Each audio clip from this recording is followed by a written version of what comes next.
Detik ini, dunia sedang tidak baik-baik saja. Resesi melanda, dan hidup penuh tantangan.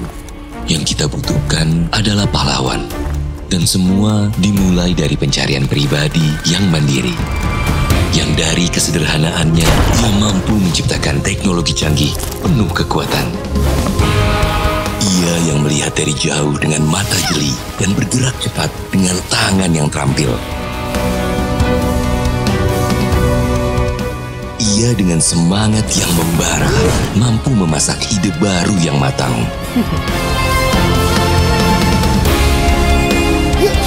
Sosok-sosok dengan keistimewaannya, bersama membawa misi perubahan. Merekalah Living Legend. Nah, jadi waktu itu tuh saya ada ngelihat drama Korea. Salah satu scene-nya itu mereka ada membuat potato cheese bread.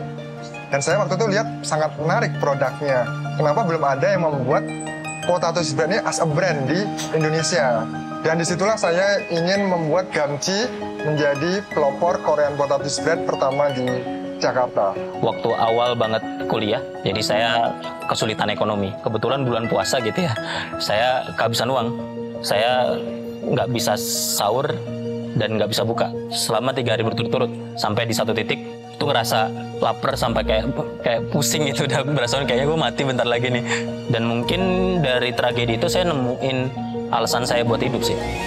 Saya mau mengingat diri saya sendiri sebagai orang yang berkontribusi buat basmi kelaparan di Indonesia. Dan itu yang akhirnya mutusin buat saya fokus untuk mulai bisnis di sektor pangan.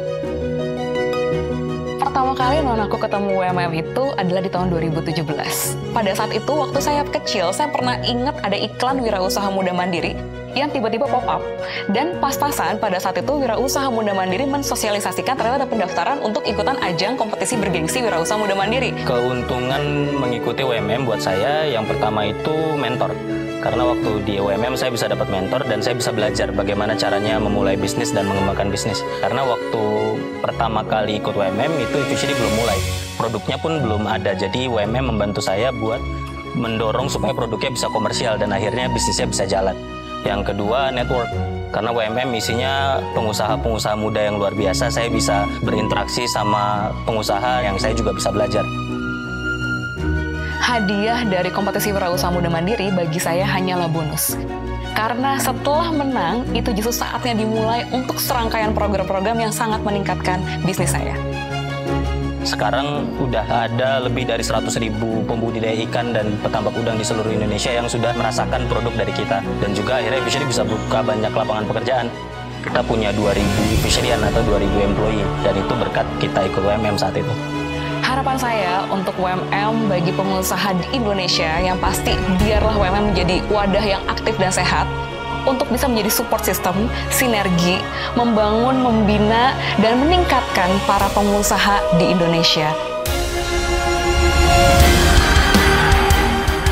Membangun pribadi yang mandiri untuk Indonesia.